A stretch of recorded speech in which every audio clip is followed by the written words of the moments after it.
Mhlambe kuma challenges enithena wabheka ke la ngaphakathi athinta bona ogogo nanjengoba presiding officer ekubalulile ukuthi kunogogo abangabhalisekile kahle okuzokwenza ukuthi begcine bengavotanga action eseyikhona ezokwenza ngalokho njengamanje ngizokhuluma ithimba lami njengamanje ukuthi si-ede kube khona amatekisi azohamba landa abantu abadinga ukuzovota ngicabanga ukuthi ngoba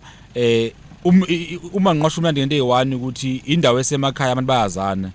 bazobazi ogogo abanenkinga yokufika ukuzovota ngicabanga action SA uma khona olale njengamanje onenkinga yokuvota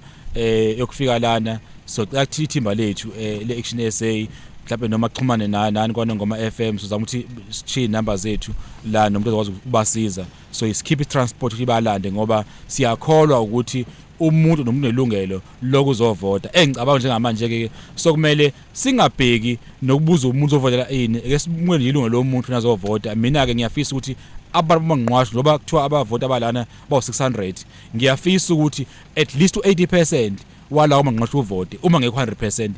ngiyafisa 100% kodwa ke mhlawumbe isiningi kuba nenkinga ziba khona abantu bangazofika ngo voting station kodwa siyafisa nje ukuthi iningi labantu beze bezovota